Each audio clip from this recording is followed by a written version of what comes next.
Hello and welcome to Sunday Politics. Money's tight at Stormont, and even when there's extra to be shared out, it's still proving to not be enough. Health workers are already suggesting they might strike over a pay deal, and now teachers could do the same. We'll hear from the unions. Plus, is NI Water the blockage holding up the delivery of housing and infrastructure projects worth millions to the economy here? And with me throughout to offer his insight and analysis, the political correspondent of the Irish News, John Manley.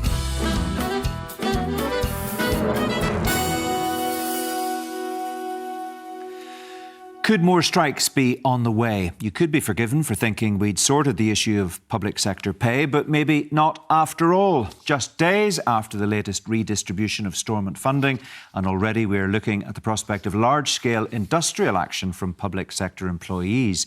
First, health workers suggested they could walk out if they lose pay parity with their counterparts in GB, and now our teachers are facing the same stark choice. Let's speak to Justin McCamphill from the NAS UWT and Jackie White from the UTU. We did ask to speak to the Education Minister, Paul Givan, by the way, but we were told he's unavailable. Welcome to both of you. Thank you for joining us today.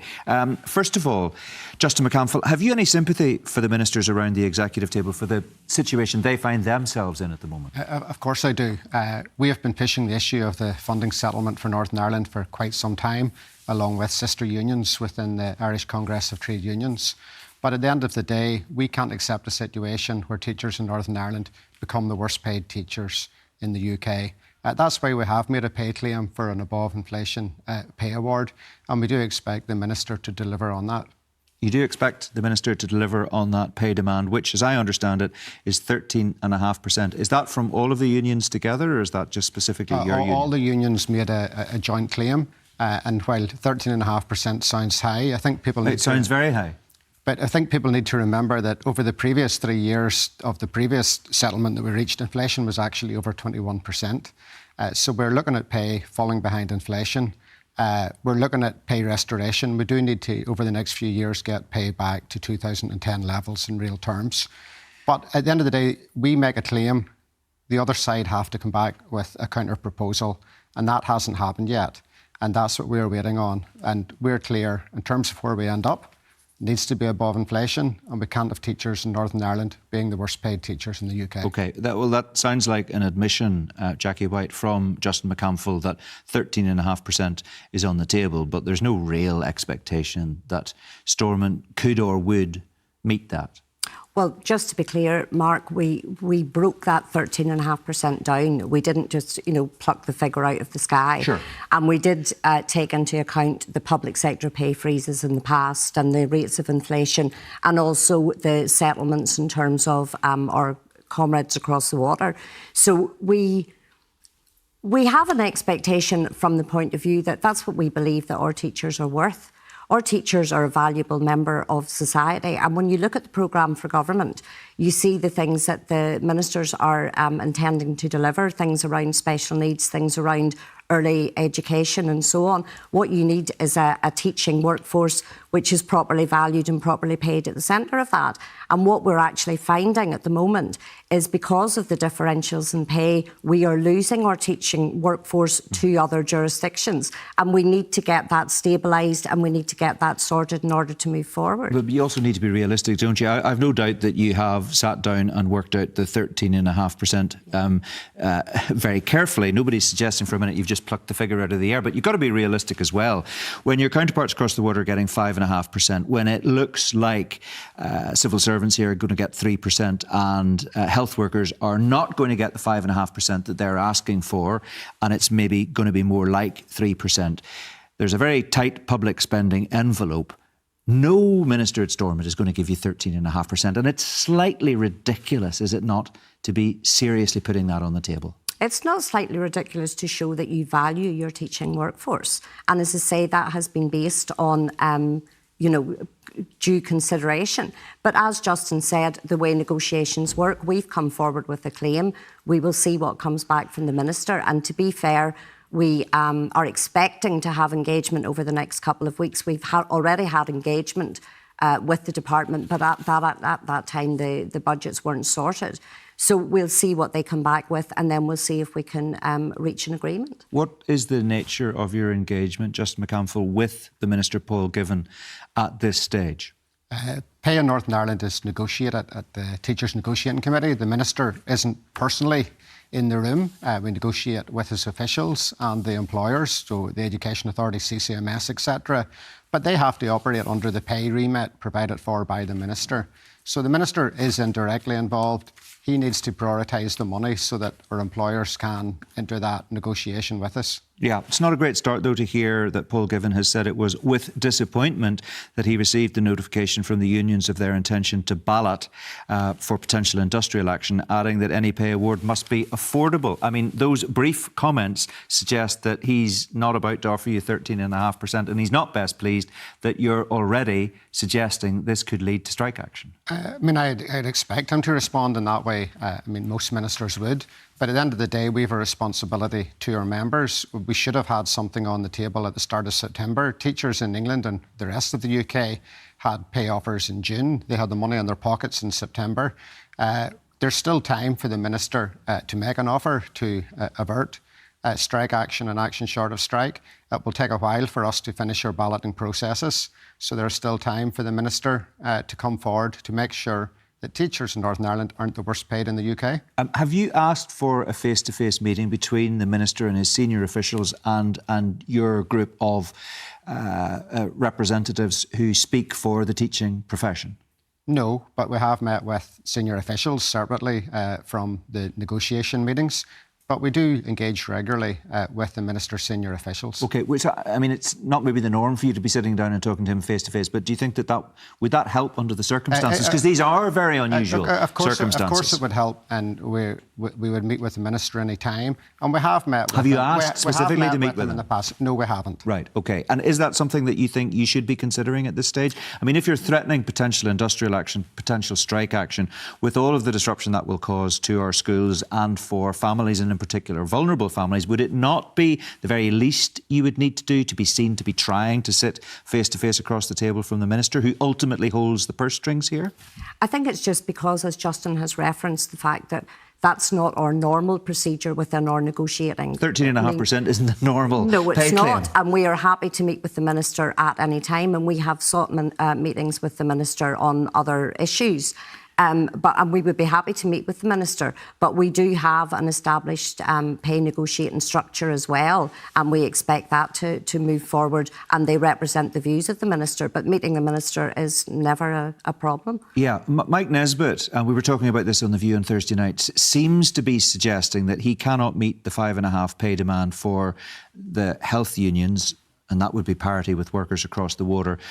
People are suggesting it might be closer to 3%, but Mike Nesbitt's suggesting he could perhaps look at doing pay parity in 2 steps, 2 stages now, and then if in a future monitoring round more money becomes available, then to bring it up to perhaps 5.5%. Is that something you'd be prepared to sit down and think about? Absolutely. Could that be a way of breaking the deadlock? Absolutely. That would be something for consideration. I think the key issue here is that our teachers have to feel that they're valued within the system and valued by the Minister. But the teachers must know they are. They must know they are valued. Of course people value teachers. The reality is that there isn't enough money to go round here. And we don't always indicate we value people by giving them pay awards, the like of which you're demanding here, 13.5%. Teachers are intelligent enough to know that. Yes, but whenever I'm talking about value, and I'm not saying about they have to be stating that they're valued, what I'm saying is that they have to see that they are being considered within the pay remit that's there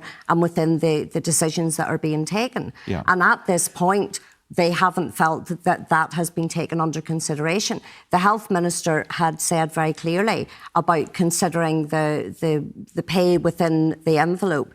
But I think what we need is, if the Minister was coming forward with a 2-step approach or with something that we could consider, we therefore would be in a position where we would feel we were being taken into account. OK, so there's a degree of flexibility there, obviously, and you would expect that to be the case, Justin McCampbell. But can you imagine if this is about teachers feeling valued and feeling that they have public support for the actions that they're going to take, if civil servants are offered 3%, if health workers are offered somewhere between 3 and 5.5%, if they are all having to make do with pay deals that are less than they think they are worth. How would the public ever support anything like 13.5% for teachers? I think there's been a large focus on the 13.5%, and I think we need to remember that pay for teachers is negotiated differently than it is there's for a other large sectors. focus on the 13.5% because teachers' union representatives keep mentioning 13.5%. Of course, because we were thinking of the fair amount that teachers need. So we're almost now even at the extent of what are we giving teachers, and it's actually not enough. We have to look at what teachers got in England, they got in the rest of the UK.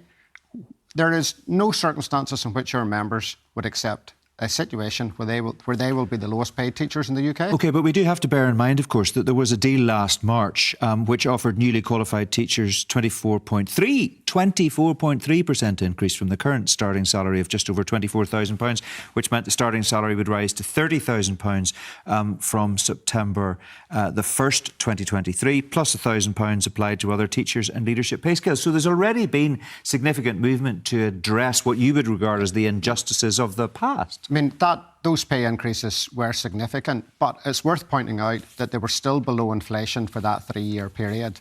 We recognise the situation that the country had gone through in terms of COVID, etc., but we're still falling behind inflation, and we need to start making that up. OK. The minute, there's no way we could accept anything less than what teachers have received in England, Wales and Scotland. OK, which is 5.5%. Yes. OK. Final quick thought. Are you optimistic that the deadlock can be broken here? Can you find a way to meet the demands that you have within the amount of money that's available to the authorities to be making the payment? Well, we remain optimistic, but I think it's the key thing we have to remember is that it is important that we keep our recently qualified teachers here. That was the reason that we actually balanced the last pay deal in order to make sure that they were paid in line with other teachers across the water.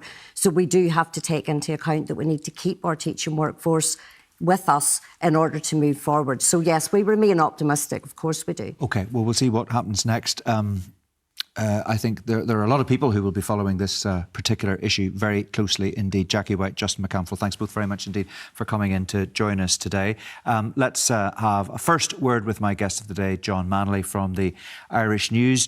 Health workers, John, teachers, potentially other public sector workers unhappy with pay offers that are being made. A lot of people will think, did we not deal with it over the last year or two? And here we are, devolution back up and running.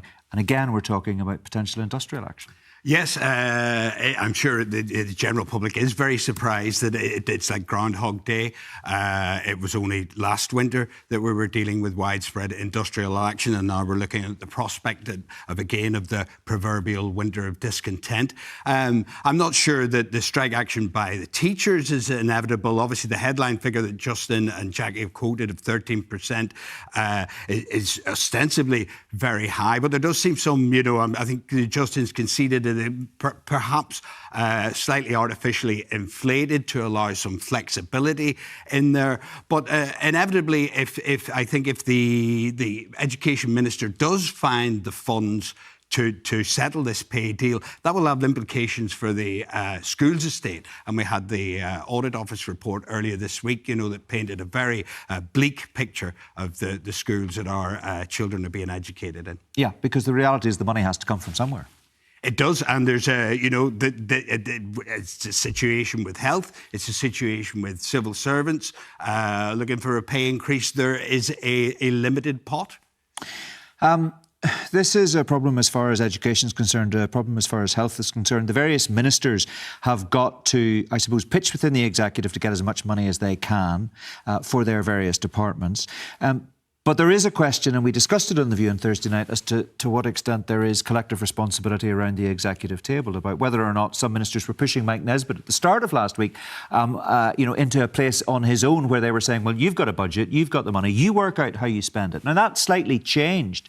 Do you think it would help if all the executive ministers were seen to be singing off the same song sheet? Well, I think so. Maybe Mike played that quite cleverly in terms of suggesting that he was on the side of the health workers, maybe against the wishes of the wider executive. I think the teachers coming out, and then the civil servants has brought other ministers into it, and now basically, every party, thus far with the exception of the Alliance Party, has a minister in the front line in these potential disputes. So yes, there needs to be some collective responsibility there. And you can imagine people at home saying, the elephant in the room is revenue raising. Here's an executive that says it doesn't have enough money to meet the pay demands and meet a lot of the other costs in the departments right across the board, but it doesn't seem to be doing very much about addressing the issue of bringing more money in to be able to spend more money. That is the ultimate choice that they have to make, and there are difficult decisions to be made, and those decisions need to be made soon.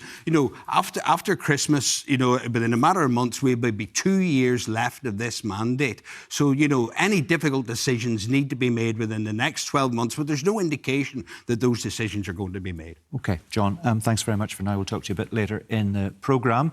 Next to another long-running issue that has the potential to stall substantial investment and development across Northern Ireland.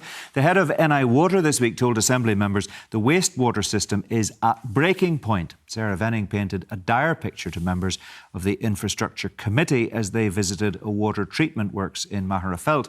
The SDLP MLA Mark Durkan was on that visit, and he joins me now from our Foyle studio. Mark Durkan, thank you for joining us. This isn't perhaps a surprise to you and others who follow these things closely. The state of NI Water is absolutely critical, is it not, to the proper functioning of so much across the country?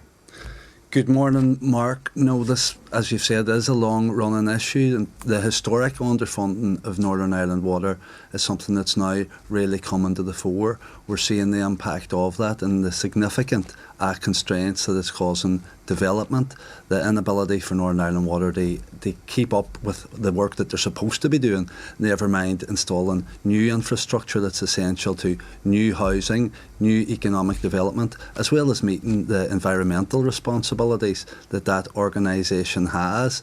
It's getting worse and worse. We've heard from the construction industry. There are 19,000 homes approximately that can't be built currently as a consequence of outdated and antiquated infrastructure. Economic choices are being made.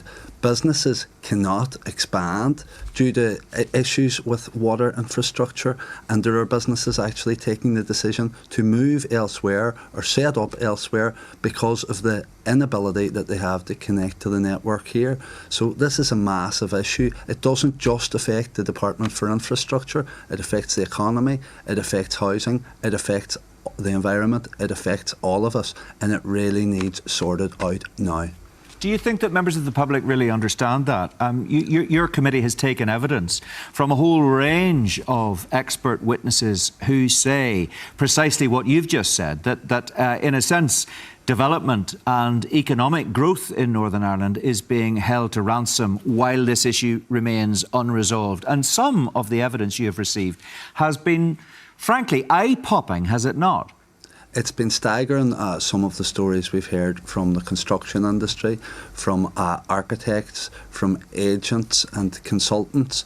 And increasingly, though, it's gone beyond those professional bodies into the wider public. They are seeing this. People actually looking to build extensions to their houses, people looking to make adaptations for family members with disabilities. They're even encountering these difficulties due to the state of Northern Ireland Water's infrastructure and the state of their finances. And I've said that's why we need to see action from the Minister and action from the Executive. Now, the Minister was out 6 weeks or 2 months ago talking about developer contributions as a possible panacea to these woes, and it's not. But even on that, he said he was considering whether or not there was the need for legislation, and we've heard nothing since. If it is determined that there is a need for legislation, we might not even have the time in this mandate to get that legislation through. But really, this is sort of shuffling the deck chairs. The Northern Ireland Audit Office did a review or a report on Northern Ireland Water, its structures and its financing. That was given to the Executive some time ago, I think it was April this year, and it's recommending an independent, expert-led review of the structure and financing and funding of Northern Ireland Water. But again, it's just sitting there. We need that review to be carried out. We need to hear from those experts as to what can be done with Northern Ireland Water, how to put it on a more sustainable footing so that it doesn't continue to be an impediment to economic growth, so it doesn't continue to be a blockage to more homes being built, and that it doesn't continue to be a threat to our environment. We have repeatedly asked to speak to the Minister, John O'Dowd, about this issue and related infrastructure projects, but so far he doesn't appear to have had the time to come in and answer the questions I would like to be putting to him. We're hopeful that that might change sooner rather than later. But can I just ask you, do you have any sympathy with the Minister and the situation that he finds himself in? Or do you think he should be doing better and he should be making himself available to explain precisely what his plan is? Well, the Minister does have some of our sympathy. He also has our support, but that won't allow him to escape our scrutiny in terms of how he performs his role. And I do believe that he could and should be doing more. Like I says, he has mooted some suggested proposals that might do a wee bit to help resolve this issue. But this isn't the only challenge on his desk. It's a massive department with a massive budget. We'd all like it to be bigger, I'm sure, especially the Minister would. But it deals with so many issues that mean so much to so many people, be it from pipes to planning, to potholes, to public transport. And that's why it's never too far away from the headlines either. So the Minister doesn't have his pressures to seek, but it's why he really needs to get a grip of these things. And where you do have a recommendation there from the Northern Ireland Audit Office of what steps should be taken, you have to start by taking those steps and see where they lead us. We can't afford to just tread water here, because we're not treading water anymore. We're actually sinking. Yeah, well, your committee recently heard pretty damning evidence of incompetence, unnecessary red tape, disorganisation.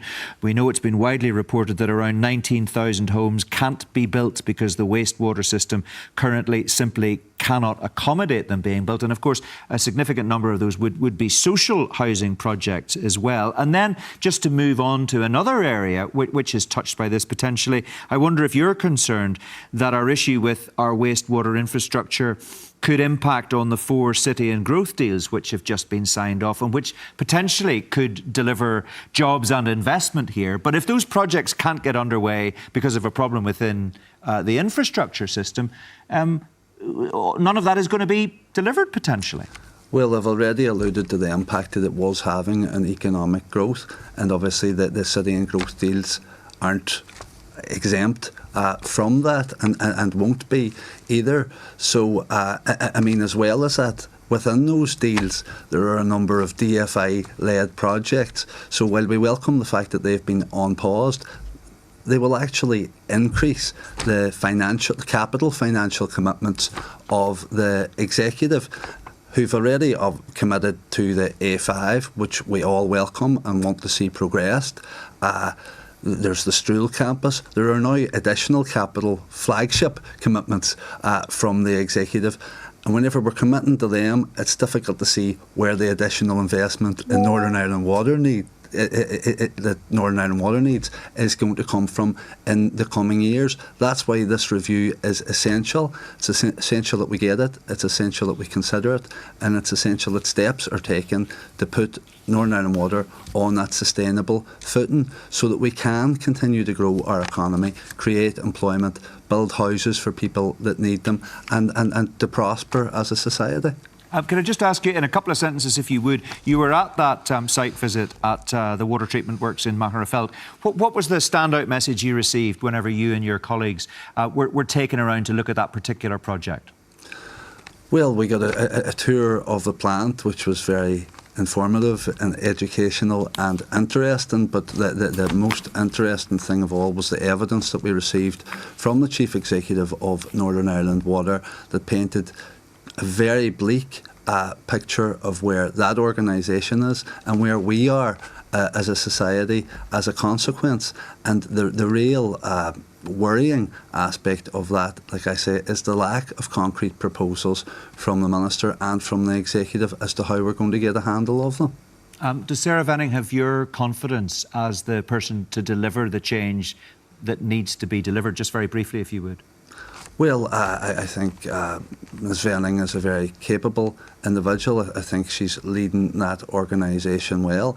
I do believe, however, that Northern Ireland Water could and should be doing more with what they have as well. I think sometimes they could be a wee bit more flexible in their approach to particular planning applications, but that's a location-specific issue. Okay. I think we need to look, Northern Ireland Water need to look, and the executive generally, at how we can maximise opportunities in cross-border cooperation for projects. I can think of one in my own constituency here where thousands of homes are being prevented from being built due to an issue, but it's only a stone's throw from the border, and I think Iskia Éireann might have a role to play there, and I've written to the Taoiseach actually with responsibility for the shared island unit to see can more money be attracted from the south to help in that regard. Well, Ian, let us know how that goes. We're out of time, I'm afraid. Mark Durkin, appreciate your time today. Thanks very much indeed for joining us. Let's just have a final word with John Manley. It does seem potentially that this problem with our wastewater infrastructure is holding up progress on a whole range of fronts, as has just been explained to us there by an important member of the Infrastructure Committee at Stormont. Yeah, 26 towns and cities across the north where development is held up, or there are restrictions on development due to the lack of wastewater infrastructure. This is something that's been building for a long time. People will talk about historic underinvestment. I think it's worth reminding that we have had an executive for the best part of 20 years, albeit on and off. So, that's where the responsibility lies for this. But, we need significant action, and at the minute, there's no sign of any plan. Quick word about farmers. You're a keen environmentalist. We've talked about that before on this programme. There are protests planned for here and at Westminster about these changes to inheritance tax law. Could this turn out to be a real problem for this new Labour government, do you think? Yeah, well, I'm impressed by the level of mobilisation and the number of signatures gathered by the UFU during the week for what we were led to believe is quite a small minority of farmers. Obviously, they're very good at mobilising and agitating, and we'll probably see that during the week. I'm reminded of the fuel protests, I think so 24 years ago, maybe, that was the end of Tony Blair's honeymoon. So, something similar could be on the horizon for Keir Starmer. Quick final 20 seconds on the latest poll in the Sunday Times today about the Irish election. Anything leap out? Any big surprises there? Not really. All movements within the margin of error. We expected once the campaign got going that Sinn Féin would see a sort of some increase in its momentum, but no significant change there. Yeah, and of course, what it doesn't take account of are the transfers. And they, as we know, always end up being critical in shaping what the government looks like after the election. Interesting to keep an eye on. John, good to have you on board today as ever. Thank you very much indeed. That's it for today. I'll be back with The View on Thursday at the usual time of 10:40 on BBC One and iPlayer. But if you're in need of a political fix before that, our latest Red Lines podcast is worth checking out. We've been to Dublin to ask the experts about week one of the Republic's short, sharp election campaign. That's available now on BBC Sounds or wherever you get your podcasts. For now, though, from all of us, thanks for watching. Have a good day. Bye-bye.